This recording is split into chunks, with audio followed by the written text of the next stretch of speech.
Bueno, Alejandra, muchísimas gracias por venir a compartir este espacio con nosotros, a que hablemos un poquito sobre tu vida, tu trayectoria y bueno, pues tantas cosas que haces en tu vida.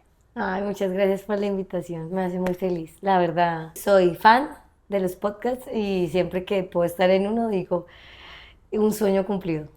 Fantástico. Y bueno, como te contaba ahorita, la idea de este espacio es que las personas puedan encontrar en tu historia y en las historias de las demás personas que están saliendo aquí algo de motivación para alcanzar a lograr sus proyectos. Y normalmente, digamos en mi caso, lo que más me interesa es saber las personas cómo arrancaron, ¿sí? Para llegar hasta donde están. En tu caso, ¿tú cómo empezaste en todo este mundo?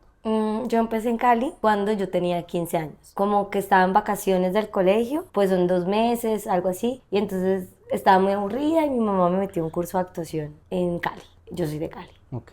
Y pues nada, lo tomé y el primer día dije, yo siento que esta es mi vida entera, ¿no? Como, no sé si te ha pasado, pero a veces hay momentos que uno ve que uno siente que es un llamado con el destino, como una cita que cumpliste Claro. y sientes como, esto acá no es solo un curso. Y empecé a estudiar actuación. Desde ahí me quedé en esa academia de actuación 2 años. Y ahí llegó un manager de Bogotá, típica historia de talento, buscando la nueva promesa de la actuación para representarla. Pero estaba buscando las 20 promesas, porque estaba buscando mucha gente en realidad. Ajá. Y entre esas personas me dijo, yo quisiera que representarte, pero pues yo creo que tienes que irte a vivir a Bogotá, porque es que acá desde Cali, siempre que salga un casting va a ser, a ver si puedes venir. Claro. Bueno, se va a complicar. Y yo le dije a mi mamá y mi mamá me dijo, sí, o sea, te apoyo un año nomás, para que vayas. Igual me vine sola, pero el apoyo era económico, ¿no? Como que me pagaba la academia de actuación en Bogotá, la pensión, la comida, todo. Y así empecé, en Cali, en unas vacaciones del colegio. ¿Y tú antes de ese curso te habías soñado siendo actriz o nunca lo habías pensado en tu vida? Sí, sí me había soñado. Yo recuerdo que cuando yo tenía como 10 años vi una película que se llama The Truman Show. Y yo recuerdo que tuve como mi primer pensamiento consciente o sea, antes de eso no me acuerdo de un pensamiento más consciente, en donde sentí como una inspiración por la película, porque spoiler, es que es un man que está atrapado en un estudio de grabación, pero él piensa que es la vida real y luego se da cuenta que es un reality, que él está siendo grabado, y eso me hizo pues reflexionar sobre qué es verdad. Y yo no me puedo responder esa pregunta, ¿qué es verdad? Pero no me la quiero responder. Siento que las preguntas son gasolina y que nos ayudan a seguir investigando, investigando. Y en eso de que es verdad, dije, me gustaría mucho hacer parte de una historia en donde alguien se haga otra pregunta, no tiene que ser que es verdad. Pero una pregunta fundamental, algo que lo invita a ser una persona consciente o a tener un pensamiento crítico o que de pronto se divierta mucho y se le olvide por una hora un problema que no puede resolver en ese momento. Dije, me gusta mucho lo que yo sentí, quisiera hacer sentir eso. Entonces antes había pensado, yo quiero ser Jim Carrey. Ok. Y que alguien un día se inspire con una historia que yo actúe. En ese momento la escritura no era una posibilidad, pero pues que actúe, que generar algo. ¿Y a día de hoy tú crees que con tus papeles y con lo que has hecho has logrado eso? No con todo, he fracasado muchas veces, pero con algunos yo creo que sí, y no porque quiera creerlo, sino por lo que me han escrito en privado después de alguna obra de teatro, sobre todo de 2 obras que hice, como lo que me han escrito me hace pensar que mi arte ha generado en algunas personas un movimiento, una inspiración, una posibilidad, y eso me parece muy revolucionario, poder imaginar algo. Y en ese momento que decidiste entonces venirte a Bogotá, era pues irte de tu casa, de tu ciudad, de tu gente. ¿Cómo fue ese cambio para ti? ¿Cuántos años tenías en ese momento? 17. 17. ¿Cómo fue una persona de Fue 17 eso? muy, muy fácil. Yo era muy infeliz en Cali. Ok. Yo en Cali tenía una vida prestada. Ujú. Era la vida que yo pensé que tenía que tener. Entonces te doy un ejemplo. Yo tengo papá, obvio, Ujú. ¿no? No, no soy un experimento extraterrestre, Sí. pero no lo conozco. Entonces tengo gratitud ante un ser que hipotéticamente existió Ujú. y me dio la vida, ¿no? Pero es eso, es una hipótesis. Pero en Cali de los 90, eso pues es es como fuera del molde correcto, conservador, judeocristiano, ¿no? Como, pues, un hogar está conformado por una perspectiva binaria, mamá, papá. Entonces, aunque somos un país sin padre, en términos muy generales, yo vivía cerca a personas que tenían aparentemente una familia completa. Y yo, sin ninguna herramienta, pues pensaba que tenía que encajar en eso, entonces yo decía que tenía un papá.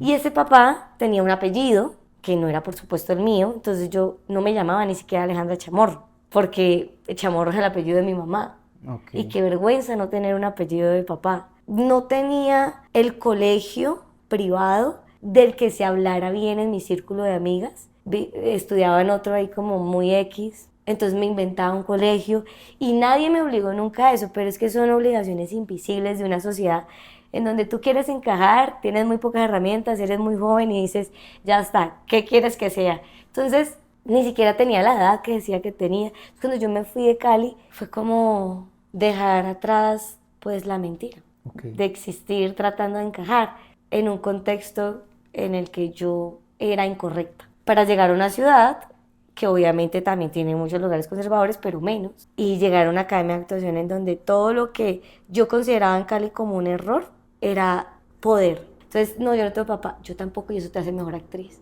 porque tienes dolor. No, que Alejandra Chamorro, y yo ese apellido tan feo, ¿no? No, es un apellido artístico. No, que tengo 17, pero mi vida de 15. Mejor. Así vas a ser personajes más joven toda la vida, pero quieren contratar mayores de edad.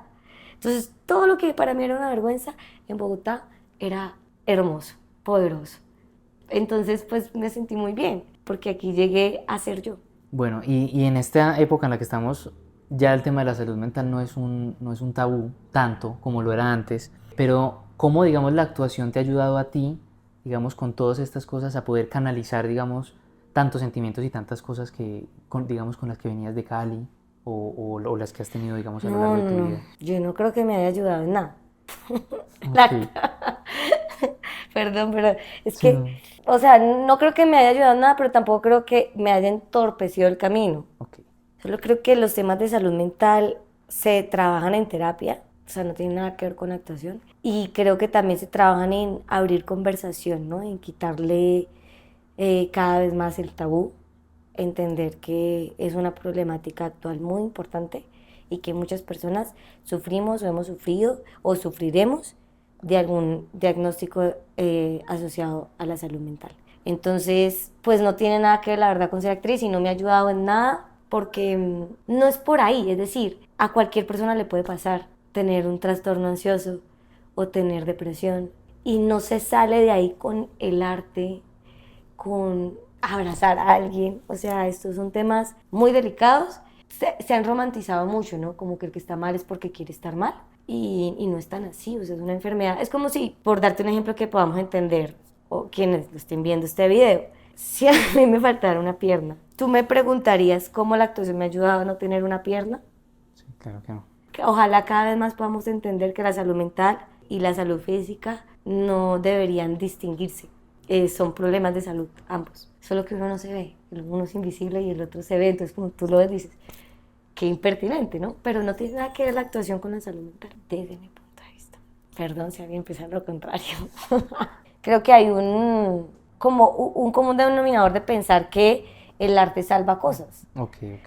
Y yo creo que sí salva algunas cosas, pero la salud mental para mí es un tema aparte. Volviendo un poquito a tu paso aquí, a venirte para Bogotá, ¿cómo fue iniciar entonces a estudiar aquí? ¿Cómo fueron tus primeros trabajos y las primeras dificultades que de pronto te encontraste a la hora de entrar a realmente actuar? Fueron muchas. Es que yo siento que mi historia es sobre todo una historia de fracaso. Y eso la hace una historia de éxito. Claro. ¿No? ¿Me sigues? Como... Sí. Entonces yo llego aquí y digo, no, o sea, si a mí un manager me escogió en Cali, yo sé lo que tengo es talento, ¿no? O resaltaban los ejercicios actorales de Cali y tal, entonces yo empiezo a estudiar acá. Y pues también en la academia donde yo estudié era como, wow, sí, había algo que era chévere. Igual yo hacía casting y no me ganaba ni un casting. Y te estoy diciendo que eso pasó 4 años seguidos en donde yo dije, como mi mamá solo me apoyó un año, entonces los otros 3 años ya corrían por mi cuenta económica y yo tenía igual 18 años. Entonces era como, ¿qué hago? Mi mamá me dijo, devuélvete a Cali, acá no tienes que pagar nada. Yo dije, no. No porque lo que te digo, yo encontré libertad, o sea, Claro. me volver a Cali. Para llamarme Alejandra Moncada. Yo dije, no, ya, yo me quedo aquí, hermana. Y entonces empecé a trabajar en lugares en donde no me pedían un diploma, ¿no? Como en un restaurante, mesera, o a vender productos, o en redes de mercadeo, o dejando domicilios. Entonces fueron 4 años de trabajar en lo que saliera. Pero paralelo a eso hacías algunos papeles. Estudiaba actuación, Ah, no, solo nada. estudiabas. No, pues hacía tu voz estéreo, ¿sabes qué? Sí, Pues, claro, por supuesto. Escribí mi historia en un tiempo de gran soledad. Anduve el camino despacio, pero sin duda. Hacía tu voz estéreo, yo tenía, yo creo que acciones, parecía que tuviera acciones en tu voz estéreo. Me salía uno casi que mensual. No entiendo qué estaba pensando mi hermano para llegar al extremo de quitarse la vida. No es fácil de entender, Camila. Pero yo sigo creyendo que si él tomó la decisión de irse de este mundo, lo tenemos que aceptar y ya. Pues claro que la tenemos que aceptar, ¿qué más vamos a hacer? Y era, pues, parte de pagar mi vida, pero eso me, digamos, me ayudaba para el arriendo, pero la comida, el transporte, la EPS, el celular, porque como prestadora de servicios desde los 18 años que soy, pues yo desde los 18 años pago mi planilla independiente como de EPS. Entonces, pues trabajaba en otras cosas, excepto cuando iba a grabar el Todo Estéreo, que obviamente no siempre salió, o sea, eso fue como un año, pero los otros 3 años igual. Y que yo dije, no, yo me rindo, yo no lo logré. O sea, es evidente, soy mesera, yo no soy actriz. Yo me devuelvo a Cali a los 4 años. ¿Y me devolví? Sí. Me devolví y yo dije, no, yo no puedo. O sea, no pude, más bien. Y dije, yo vuelvo a estudiar actuación en Cali. Igual ya pasaron 4 años, a mí ya no me importa que sepan mi nombre, mi edad en Cali. O sea, como que yo dije, soy de aquí. Y cuando me devuelvo, vuelvo a la academia de actuación, pero de verdad como en ese momento que me rendí y llegué con toda la humildad. Obviamente me decían, ay, no te fue bien en Bogotá, ay, no sé qué. Duro también. Claro, sí, y por eso también uno ni se quiere devolver a veces, por pena. Claro, sí, total. Uno ya no lo puede sostener, pero dice, pero qué pena, ¿qué van a decir? El hecho es que a la Academia de Actuación de Cali fueron a buscar a la protagonista joven de una película que se llama El Cartel de los Sapos. La protagonista fue Juanita Costa y estaban buscando la versión juvenil. Y estaban buscando una pelada de 13 años y yo tenía 22 o 21. Y yo, ay, marica, no, o sea, yo tengo que aprovechar esto. Entonces me fajé, obviamente yo igual no tengo ni mierda de tetas, pero pues 13, pues dije, no, pues igual hay que quitar ahí la naranjita y volverle un limón. Me fajé y me fui al casting y me empezaron a hacer callbacks y otra vez y otra vez. Y yo hacía callbacks con niñas de 13 años de verdad. Y yo, ay, sí, no, o sea, yo actuando, porque el director está viendo todo de afuera siempre, o sea, no. Y ya cuando yo quedo y me dicen, quedaste, hay que hablar con tu mamá para el contrato, yo digo, no, la verdad, mentira. ¿Soy actriz? Soy mayor de edad. Qué flores tan bonitas. ¿Para quién son?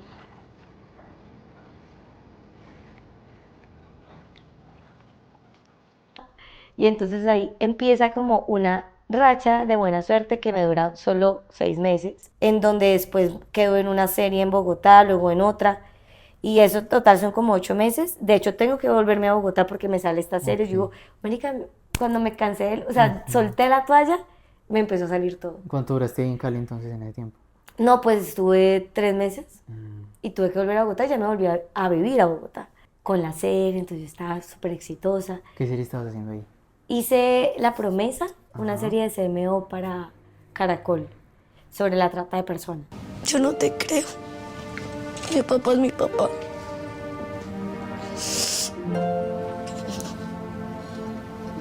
Y estaba mensual, y yo me gasté toda la plata porque yo tenía muchas heridas de insuficiencia, entonces con cada sueldo yo me iba a comprar ropa, me compré una nevera, que una lavadora, que veía a alguien en la calle y decía, ay, una monedita le da un billete de 50, o sea, como no saber qué hacer con la plata porque nunca la he tenido. Y cuando se acaba la serie a mí me queda con plata como para vivir un mes más. Pero yo dije, en mi imaginario, la rompí, o sea, de acá a otra. O sea, lo difícil era ganarse el primer proyecto. Pasaron 2 años sin trabajar. Me tocó irme a Aruba, vender cremas en Aruba, volver acá, hacer domicilios, volver al restaurante donde me había ido, como nunca volveré. Y a los 2 años conseguí otra vez trabajo. Y luego otra vez, otro año y medio sin trabajo. Luego volví a conseguir, y luego otros 2. O sea, como que yo no conozco la estabilidad profesional. No la conocía hasta desde pandemia. O sea, mi momento más exitoso empieza en pandemia, que es en el 2020, cuando nos encierran. No tiene sentido. ¿Hiciste un buen papel o No, para algo? nada, no. Precisamente resignificó qué es el éxito. Porque hasta pandemia, para mí, el éxito tenía que ver con ser llamada y elegida en un papel de reparto o protagónico de una producción audiovisual grande. Entonces, pues nos encierran, eso ya no hay trabajo para nadie, todo se acabó. Yo igual, siempre independiente, siempre pagando mi arriendo. Y yo decía, marica, ¿y ahora cómo pago esto? Entonces la señora del apartamento me bajó la mitad y tal, pero empezaron a salir convocatorias de escritura del Estado, de IDARTES, en donde decían, estamos buscando historias y las premiamos. Y yo siempre había tenido un blog, pero era un blog pues como para mis amigos, para algunos que querían leerme en Facebook, pero no. Sin embargo me decían, marica, tú tienes una pluma, una chimba. Pero pues ahí ya en pandemia fue como, no me importa si es verdad o mentira, pero yo tengo que escribir porque es que no sé qué más hacer. Sí. Y entonces empecé a escribir historias para las convocatorias y entonces empecé a ganármelas. Entonces me daban plata por escribir y yo decía, qué particular. Ujú. Y había convocatorias que uno escribía y con la plata tenías que hacerlo. Entonces yo ya empezaba a escribirme personajes que yo quería actuar. Y entonces te estoy hablando de que esto no es mucha plata, para nada. Es algo súper simbólico, sencillo, que alcanza para pagar las cuentas, pero que me libera a mí de buscar trabajo, de estar a la espera. Entonces es un punto de giro en mi carrera porque resignifico lo que es el éxito y digo, para mí en este momento en el que yo estoy haciendo que pase, en el que ya no soy más una receptora, un lugar pasivo en donde algún día alguien me va a tocar y yo me activo, sino yo soy la que está mandando la flecha, me hago libre y no importa que no me estén pagando 10 veces más millones que me podría ganar en una novela, sino que me estoy ganando lo que necesito y con eso digo, pues me siento bien, o sea, no necesito de necesidad más, quisiera más, pero como por estilo de vida, pero no necesito más y estoy actuando por fin los personajes que yo quiero. Porque igual la televisión en la mayoría tiene un lugar muy machista y sexualizado para los perfiles femeninos. Entonces igual yo hacía casting, pero yo era en conflicto. O sea, yo decía, ¿qué es esto? O sea, a ti te llegan perfiles que dicen, bonita, hija de Juan, esposa de Pedro, ¿sí? Como la mujer como una segunda cosa, como algo que acompaña. Entonces, obviamente esto es en general, hay perfiles en televisión de mujeres que pues son más realistas, pero yo no me sentía tan cómoda, entonces cuando yo pude escribir como los personajes contradictorios, complejos, que me representaban a mí, a mis amigas, a mi mamá, a mi tía, pues me empecé a sentir libre y cambió mi vida para siempre, porque entonces nunca más yo iba a esperar a que alguien me llamara, empecé a llamarme a mí misma, fue como vamos a hacer que pase, y eso lo cambió todo porque eso generó una semilla de atrevimiento que me hizo escribir una obra como Goodbye, porque como no sé, que es difícil, porque no soy de profesión escritora, entonces no sé qué tan difícil es escribir una obra que lo es, lo hago, porque no me da miedo, porque digo, pues sí, entonces me atrevo, la inocencia me ha dejado atreverme a hacer más cosas, que me han sorprendido y me han desbloqueado sueños que no sabía que tenía, y me di cuenta que así como en Cali tenía una vida prestada, en Bogotá también, porque el sueño que yo tenía era prestado, fue el sueño que yo escuché en la Academia de Actuación, de ser una actriz de televisión famosa. Y cuando pandemia, cuando empecé a escribir mis proyectos, dije, ese no es mi sueño, ese es el sueño de una generación, de mi grupo de clase, pero no es el mío. Y descubrir cuáles son mis propios sueños, pues ha sido el verdadero éxito. O sea que tú prefieres 1000 veces interpretar tus personajes en teatro que llevarlos, digamos, a televisión. No. O sea, no, porque yo estaba escribiendo audiovisual también. Ok. Yo escribía cortometrajes, serie web, o sea, no tiene que ver con el teatro, con lo audiovisual. Tiene que ver con que en teatro los personajes suelen tener más estudio y más complejidad. Y en lo audiovisual en general, Las mujeres son más básicas, son alguien de alguien más, la esposa de, la hija de. Ahora, a falta de que nadie me llamara, pues sí prefería hacer lo mío, pero también es como preferirlo no porque qué chimba yo, sino pues nadie más lo hace, ¿qué más hago? No como premio de consolación, en realidad. O sea, parece una historia de empoderamiento, pero es, pues, por eso digo que es una historia de fracaso, porque es como nadie más lo hace, pues me tocó a mí. Y ya que nombras Goodbye, yo quiero que nos hables un poquito sobre la historia, pero también sobre cómo nació escribirla para ti y cómo fue ese proceso. Goodbye es una obra que cuenta la historia, como para dar contexto. Es una clínica de suicidio asistido en donde las personas que no quieren vivir más, no solo porque estén enfermas, sino porque no se les da la gana, porque no le encuentran sentido a la vida, pueden asistir y ahí se les hace una muerte digna. Y a esta clínica va el protagonista, que es Ernesto, y que lo atiende secretaria, que soy yo, lo interpreto yo, en donde él quiere acceder a la muerte y le dicen, claro, pero hay muchos filtros burocráticos. Entonces, como sí, pero traiga la planilla de la EPS, sí, pero traiga el certificado de notas, sí, pero no sé qué. El man logra por fin llenar la burocracia, pero le falta un testigo para la hora de la muerte. Y él dice, es que el problema de estar vivo es que nadie quiere que uno se muera, porque la vida no es de uno, sino de la gente. Entonces a mí nadie me va a servir de testigo. ¿Quién va a decir sí, estoy de acuerdo? Entonces le pide el favor a ella, a la secretaria. Y ella, pensando que de pronto lo va a convencer, accede y hacen un trato en donde ella le dice, yo soy su testigo, pero si me deja ser su amiga. Y ella piensa que de pronto así lo va a convencer de vivir. Y se empiezan a conocer y pasan muchas cosas y luego pues hay que ver la obra para ver qué sucede, ¿no? Entonces ese es el contexto. Y eso es importante porque en pandemia también mi mejor amigo Manuel Restrepo tiene una depresión y va cada tanto a un edificio de un amigo de él que lo dejan entrar sin permiso, sube al último piso en la terraza, piso 20, y mira para abajo y todos los días queriendo tirarse sin tener el valor de hacerlo. Llamándome y diciéndome, no, hoy tampoco pude, y yo... Ay, entonces pues hablar del suicidio y de las ganas de no querer vivir con la persona que más amas, que en este caso es mi amigo Manuel, pues es muy duro. Y entender sus razones y sus deseos. Y él decía, ojalá hubiera una clínica en donde uno pudiera hacerlo dignamente, que la muerte fuera un derecho, más allá de estar enfermo terminal. Y yo dije, pues yo no puedo matar a Manuel, pero puedo hacerle una clínica para que él vaya y se muera en el escenario al menos. Entonces nace Goodbye como una idea de cortometraje que mandamos a convocatorias y en secreto y en privado fracasamos, no nos ganamos ni una, siempre con muy buena puntuación, pero entonces el proyecto se congela y pasan 3 años. Y en el 2023, es decir, el año pasado, yo decido retomar ese proyecto, pero esta vez crecerlo y volverlo una obra de teatro, extender 10 minutos escritos a 1 hora y media. Y digo, por lo menos el teatro depende de nosotros y no es tan caro hacerlo.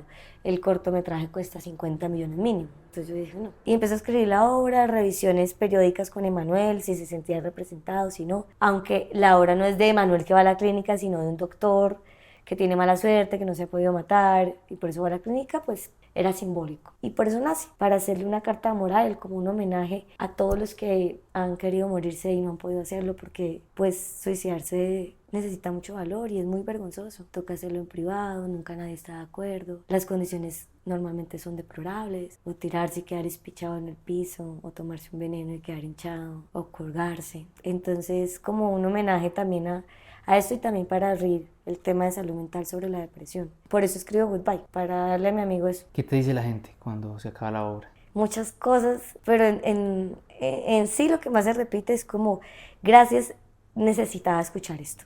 Muchos se van por, yo tuve un amigo, entonces empiezan a utilizar términos de la obra como que me dijo Goodbye el año pasado y no nos pudimos despedir. Nosotros en la obra, al final, les damos una postal al público que dice postal Goodbye, para decirle adiós al que no alcanzaste a decirle. Entonces la gente puede escribir unas cartas que dicen, son cartas desde el más acá para el más allá. Entonces muchos comentarios son como, pude decirle Goodbye a mi abuelita, a mi tío, que no lo había podido hacer, ahora entiendo cómo se sentía, ahora entiendo por qué yo me sentí culpable, gracias por hablar de esto. Yo soy tu personaje, o sea, el mío, como Viviana, que es súper positiva, cree en la vida, hacia más no poder, y siento que eso a veces es muy tóxico, como pasó en la obra, o sea, como que se crea con una conversación de referentes propios o ajenos, de cosas que les han pasado con el tema de la muerte y la libertad. ¿Y tú cómo te sientes con esa reacción del público? Tú que lo escribiste y que No, esperabas algo. abrumada, feliz, agradecida. conmovida, porque yo nunca pensé que eso pudiera pasar. Entonces se vuelve como lo de Truman Show, porque yo no escribí la obra para eso, pero digo que uno a veces si sabe más la caga, o si tienes expectativas de control sobre algo, sino como a soltarlo y dejarse ser honesta y brutalmente vulnerable. Que haya salido esto, pues es una sorpresa. Yo como me siento sorprendida, en shock, es como putas esto que era por otra razón, generó esto. Es abrumador porque imagínate que como mis historias son de fracaso, entonces yo siempre hago obras de teatro a las que a veces se venden, a veces no, pero normalmente la historia es que yo llamo a mis amigos y digo, ay, anda, yo te doy cortesía, o sea, yo le pago a la gente para que vaya. Sí. O no, cancelemos función. No, la hacemos con 10, bueno, hagámosla con 10. Como una historia muy precaria con el teatro. De hecho, antes de Goodbye yo dije como yo me retiro del teatro. Esto es una mierda, esto no es digno. Obviamente estoy hablando de teatro independiente, que uno le toca ahí como... Entonces yo era Barbie todera, ¿no? Barbie actriz, Barbie cajera, Barbie productora, Barbie directora, Barbie no sé qué. Entonces yo era la que recibía la plata, pero la que actuaba, luego la que barría, o sea, era como... Yo decía, esto no, marica, esto es horrible. Y pa, 100,000 pesos, ¿no? Como yo decía... grave. Entonces con Goodbye, cuando la estrenamos, pues la mitad de la función eran cortesías. Obvio, nuestra primera obra de teatro de texto, escrita por mí, que nunca había escrito una obra de teatro. Y yo dije, no, marica, fracasamos otra vez. Pero la reacción fue como aplausos de pie. A las 12 ya estaba sold out la semana. Y antes no habían vendido sino 20. O sea, fue una obra que el voz a voz, o sea, que se va sola. Es más grande de lo que yo pudiera ver. O cuando sacamos la segunda temporada este año en el Teatro Petra, yo dije, 16 funciones. No, la cagamos. Sí. No, 130 personas, en el otro metíamos 90 y así. Yo no, marica, solo 2 actores. Ya la presentamos, ya la vieron todos nuestros amigos, ya que cuando sold out antes de estrenar, yo decía, pues Karol G del teatro, o sea, era como, ¿qué es esto? Es como, para mí es una sorpresa y obviamente, pues, agradecida. Ese es cuando digo, viviendo un sueño que no sabía que tenía. Como es que una obra que yo escribí, que yo actúo con mi mejor amigo, que lo hago por esto, se llena así. Y ya no vienen mis amigos sino desconocidos. Porque alguien le dijo a alguien, que alguien le dijo a alguien, oiga, eso está chévere, qué gonorrea. Y cuéntame un poquito de, ya que hablamos del teatro independiente, ¿cómo es ese proceso, digamos, si una persona tiene una historia por contar, como la tuviste tú en un momento, qué es lo que debe hacer para llevarla a escena? No, yo no sé. ¿O qué camino seguiste tú para hacerlo? Bueno, esa pregunta me gusta más que dar consejos, es peligroso, pero yo, a ver, la pregunta es si alguien tiene una idea y la quiere llevar a escena. Entonces yo cuando tuve una idea la quise llevar a escena, pues estar saturado, pobreza, fracaso, mucho dolor, decir como yo no me aguanto más esto y tener de verdad que uno dice ganas, que uno dice hambre, que uno dice lo tengo que hacer porque no tengo otra opción. Eso me llevó a mí a hacerlo. Disciplina, como yo por 3 meses solo me dediqué a escribirla y el primer mes fue como un poquito ya cuco, o sea, era como todos los días así como horario de oficina. Y es no pararse de ese computador porque también, obviamente yo me sentaba y ustedes pensarán que 8 horas escribiendo, no. O sea, 8 horas diciendo, no sé qué escribir, no sé qué escribir, no sé qué escribir, pero no me paro, no me voy, no evado, sino que me quedo aquí frente diciendo, no sé qué hacerlo, hasta que en ese no sé qué hacerlo, digo, bueno, y si, no, y vuelvo a borrar, pero me quedo ahí enfrentando la frustración de no encontrar la historia en ese momento. Entonces la disciplina creo que es clave, o sea, como que siento que como el arte depende tanto de la inspiración, cuando uno está inspirado uno dice, no, esto no es para mí. Pero yo siento que cuando uno pasa al umbral y uno dice, es que no se trata de tener ganas de estar inspirado, se trata de estar aquí al frente y hacerlo. Es otra historia. Y otra cosa que me funcionó a mí fue entregar la historia. Yo soy una mezcla de creencias espirituales, o sea, creo en Dios, en la Virgen, en Buda, en los extraterrestres, o sea, yo tengo una mezcla. Y entonces en esa mezcla pues hay algo que se llama para mí como amor o conciencia. Entonces lo que yo dije fue, ¿cuál es la historia que se necesita? No la que yo quiero escribir, no la que... Y yo dije, como en un acto también de humildad, dije, yo no creo que yo tenga las herramientas para escribirlo, necesito ayuda. La entrego, permito ser canal y quitarse. Y cuando digo quitarse, es quitar el ego para que pase lo que tenga que pasar. Entonces yo me sentí muy asistida por lo que sea que exista más allá, que son cosas en las que yo creo, porque todo era una pista para Goodbye. Entonces yo realmente decía, no sé qué quiere este personaje, aquí sí me jodí. Qué problema tan hijo de madre, no sé cómo salir. Pero la entrego. O sea, por favor ayuda. Y cerraba y el conductor del carro en el que me iba para algún lugar me contaba una historia y yo, ¿qué? Oye, yo estoy escribiendo, ¿puedo usar esto? Y me decía, sí. No, tengo que escribir esta otra parte del personaje. Veía Reels y... O me encontraba con alguien en el parque y me decía algo y yo, marica, es eso. O sea, como siento que quitarse el control de decir la historia que yo quiero que sea, porque sino decir, ¿cuál es la historia? Dejo que sea, dejarla ser, dejarla hablar por sí sola, permitió que todo, aunque no fuera una señal realmente divina, yo le encontrara un sentido para la obra. Entonces, era una mamera, porque yo estaba en cualquier lugar y decía, Natalia, y yo, ay, marica, voy a anotar eso. O sea, yo estaba solo obsesionada con escribir Goodbye. Entonces, no había nada que para mí no estuviera asociado a Goodbye en mi día a día. Entonces, eso me sirvió a mí como, de verdad, ya haber sufrido suficiente, sí, ya no más, quiero hacer mi propia obra de teatro, estoy cansada que no me llamen, disciplina y soltar la historia, dejarla hablar por sí sola. Esos niveles muy románticos y pragmáticos.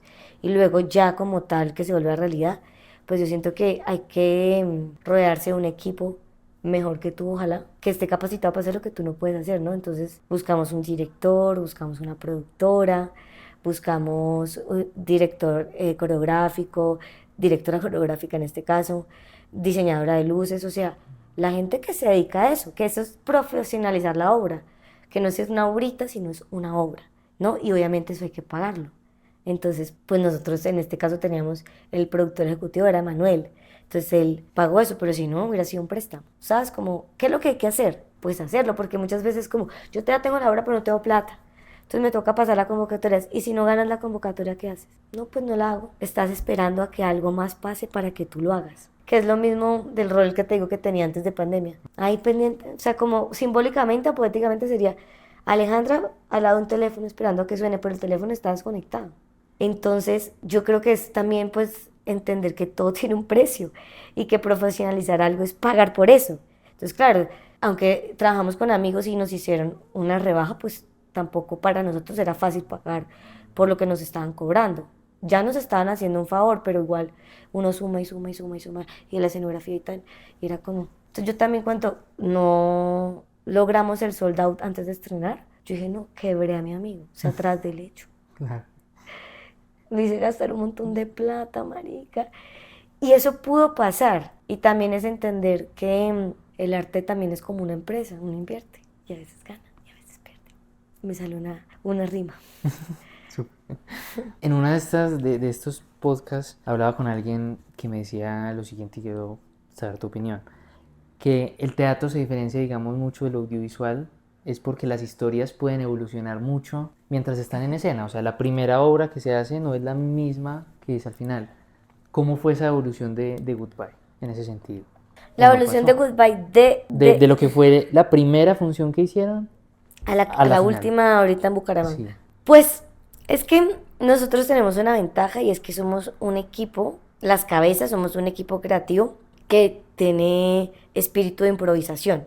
Nos conocimos en shows de improvisación, entonces el director es David Moncada y es uno de los, pues para mí, el mejor improvisador de Colombia. La productora es María Paula Franqui, que es la productora de Improvisual Project, que es esta compañía de improvisación. Emanuel y yo somos improvisadores, entonces este contexto, porque nosotros siempre que estamos en escena y pasa algo que no era lo que estaba escrito, pues lo aprovechamos. La improvisación le da algo al artista escénico y es que nunca más tú entras con miedo a escena. Puedes entrar con nervios, con emoción, pero con miedo no. Porque tú sabes que si pasa algo que no tendría que pasar, tú lo vas a poder solventar porque sabes improvisar. Entonces, en las funciones obviamente han pasado cosas de que no tenía que decir esto, o que nos adelantamos, o que de pronto, salió un impulso raro ahí y dijimos otra cosa. Entonces, tanto nosotros como escuchar, marica, esto es lo que está pasando en vivo, hagámoslo. Tanto el director como permitirnos y decir, me encantó lo que apareció, queda. Entonces, ha cambiado mucho, no el cielo a la tierra. La verdad, esta es una obra que, si tú lo hubieras visto en Bucaramanga, o si lo hubieras visto en la primera función, entonces es la misma historia con chistes nuevos. Pero no es como cambió la historia, ahorita él no se quiere matar. No, no cambiamos eso. Chistecitos, comentarios, estilos, como una frasecita de más. Y también, por ejemplo, me pasó que uno de los mejores textos que tiene la obra no lo escribí yo.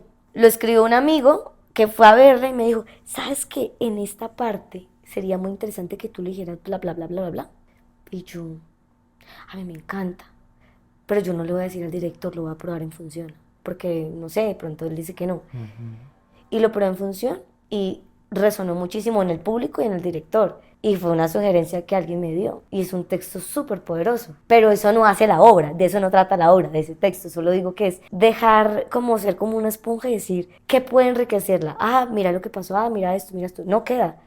Igual también descubrir que ya no va. O sea, mi personaje es el que tiene como la carga cómica. Y yo intento muchos chistes que no funcionan. Entonces la mayoría de veces también es decir, ese chiste, o sea, llevo una temporada intentando.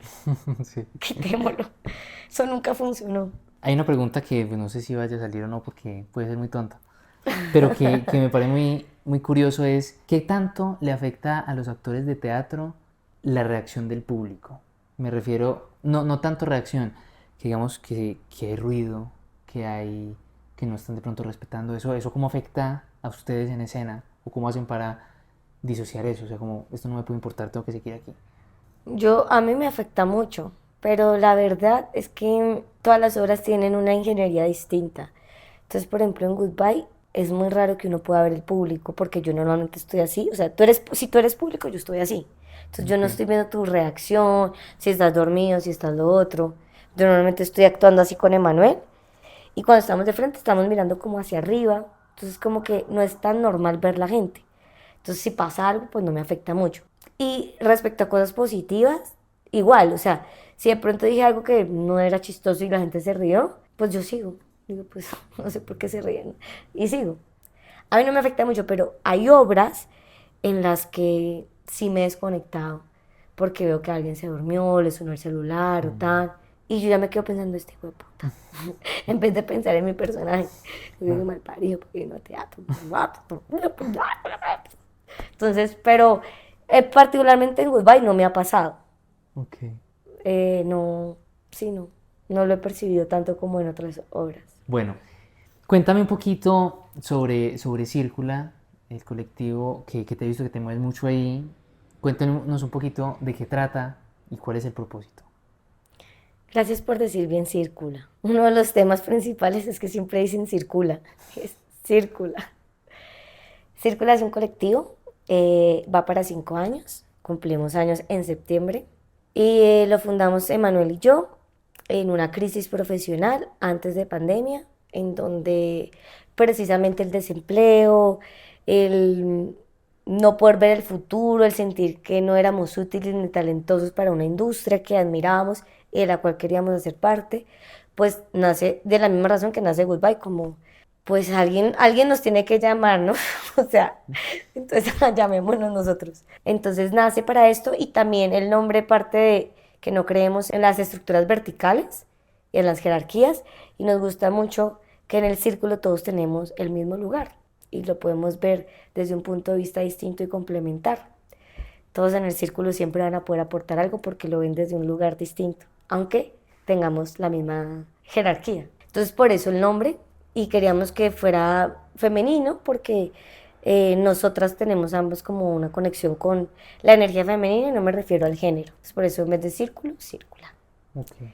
Vamos para 5 años. El primer proyecto de Círcula es una obra de improvisación que se llama En Tierra, Impro y Memoria. Es una obra que investigamos 1 año antes de estrenar, porque como íbamos a improvisar y no había texto, pues improvisamos con el inconsciente, porque pues qué más. Entonces queríamos alimentar la cabeza bien con los datos, porque el tema era el conflicto armado y la paz en Colombia. Y era nuestro primer proyecto, entonces teníamos más miedito. Y eso nace en el 2019 y llega como una gran bendición porque alrededor, como la industria que nos rodeaba cercana, decía, yo nunca había visto algo así en impro. Como la impro siempre está asociada a la comedia, al chiste, y esto era como seriedad, o sea, la gente en un show de improvisación llorando sobre si la paz, y la tesis es si la paz está en cada decisión que tomamos. Entonces es una obra de improvisación interactiva en donde la gente, por cada decisión que tenía que tomar el personaje, se le preguntaba a la gente la tomaba. Y esas decisiones iban llevando a la resolución, al conflicto de la historia y a la resolución. Y eso nos da como un lugar de, uy, marica, ¿quiénes son estos? Entonces, Casa Ensamble nos invita a una temporada después de haber nosotros estrenado por nuestra cuenta, de 20 funciones, un mes. Entonces ahí también mucha gente, uy, esto es marica, este trabajo, esta gente está chévere. Luego, en pandemia, empezamos a dar talleres de improvisación virtuales, porque pues era como, ¿qué más hacemos? Pero fue también hermoso porque eran talleres de impro y el taller se llamaba Vulnerables. Entonces era sobre la vulnerabilidad de no saber qué hacer. Y luego empezamos a las convocatorias que yo escribía y luego Emanuel hacía el arte y tal. Y ahí llega uno de los puntos más importantes de Círcula, que es Improvisual Project, que son nuestros socios creativos y amigos. Entonces con ellos empezamos a crecer audiovisualmente, tanto ellos como nosotros. Y yo creo que pues Círcula sin Improvisar no sería nada. O sea, la verdad es que son fundamentales. Los amo con mi corazón y han sido solo luz para nosotros. Y hacemos algunos proyectos juntos. En este caso, Goodbye lo hacemos juntos. Entonces, Improvisual es David y María Paula. David es el director de Goodbye y María Paula es la productora. Entonces, es muy chévere trabajar con amigos que admiras, pero además lo que poca gente sabe es que para nosotros ese grupo, o sea, ellos dos, pues, eran los dioses, o sea, era un sueño. Entonces, ahora poder trabajar con ellos es, no, increíble. Y entonces hacemos talleres, hacemos cortos, series web, obras de improvisación y ahorita pues nuestra primera obra de texto que es Goodbye. Ese es Círculo, un lugar para soñar, para decirte lo más romántico. Sí, es el cuarto en donde yo digo, bueno, ¿qué quiero hacer? Y en ese ¿qué quiero hacer? La voz que responde es la de Manuel, dime, como diciendo, dime qué quieres hacer, ¿no? Y es como, y viceversa, nos cumplimos los sueños ahí. Todo lo que dijimos, ay, ¿será que? Hagámoslo en Círculo. Y para ir finalizando esta charla que realmente me ha gustado bastante, te lo digo con sinceridad. Eso le hice a todas. No, te puedes ver y no lo he dicho la primera vez. Voy a ver. Cuéntame, ¿qué proyectos vienen en tu vida? Bueno, mi proyecto principal, pues lo voy a hablar y quiero decir que igual nada es seguro. O sea, es decir, cualquier cosa puede pasar. Pero en este momento estoy ensayando una obra con el Teatro Petra, que se va a presentar en el Delia Zapata el 21 de agosto. No sé cuándo sale este video. Antecitos.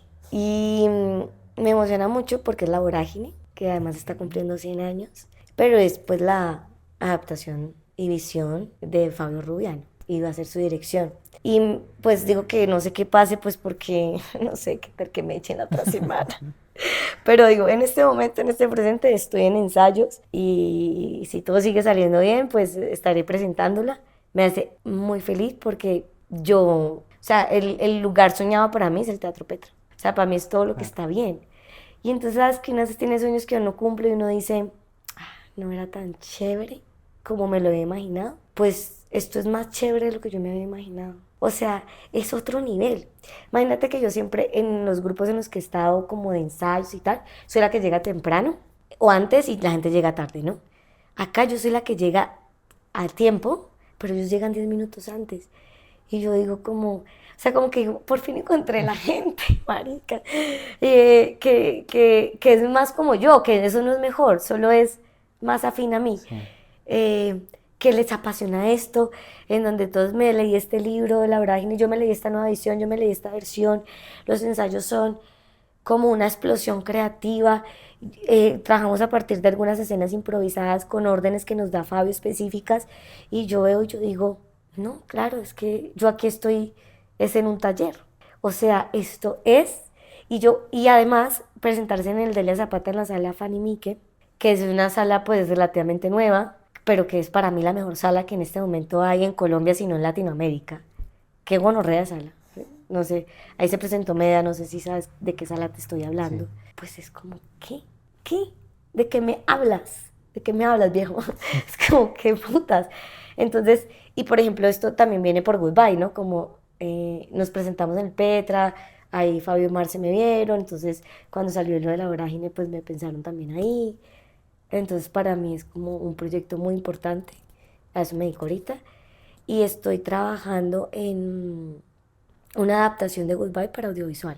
Y hay que sí no puedo decir más porque pues esto sí ya son otras ligas, pero sí el plan es adaptar Goodbye y que se presente en un formato en donde más personas de diferentes lugares también y al mismo tiempo puedan verla y esta historia que en teatro ha funcionado de alguna manera pues pueda crecer más, ojalá. Fabuloso, fabuloso. Hermoso. Sí. Y ya, y escribiendo un libro, pero eso sí lo tengo aplazadito porque tengo mucho trabajo, pero, Ok, ok. pero mi sueño es pues estrenar un libro que es una novela de ficción que pasa precisamente en Cali, pero es una Cali ficcionada que se llama La Sucursal del Cielo y es como un pueblo que reúne muchos lugares del Valle del Cauca. Entonces, pues escritura, actuación, como contenta, la verdad, siento que es un momento muy primavera de vida. Qué chévere. Ay, sí, ya era hora, mano. Pues bueno, no. Seguro que vamos a estar viendo tu obra cuando salga, comprando tu libro. Ay, Dios mío, amén. Todo, todo, todo. ¿Cierto que sí, amor? Sí. Sí, seguro que sí. Yo, o sea, cuando saque el libro, esta grabación va a decir, a mí me dijeron que iban a comprar un libro. Obvio. No, mentira, no están obligados a nada. No, no, no. De hecho, mi proyecto en Instagram es sobre literatura y sobre libros. Entonces, Sí. cuando saques tu libro, me encantaría poder hablar contigo No, en ese espacio sobre ahorita eso. fuera de grabación te cuento cosas del libro, que es muy bacano. Qué chévere. Creo que te va a gustar, pero no quisiera como... Listo. Entonces, despidámonos aquí. Listo, ¿aquí? ¿O dónde? ¿Dónde? No, esta es tu cámara. Bueno, yo me llamo Alejandra Chamorro y esto fue esta charla, entrevista, podcast, momentico de noche. Muchas gracias si llegaron hasta aquí y gracias a ti por generar estos espacios. No, a ti muchas gracias por venir y muchas gracias a todas las personas que disfrutaron esta entrevista. Espero que la hayan disfrutado tanto como yo. Y nada, muchas gracias por compartir este espacio.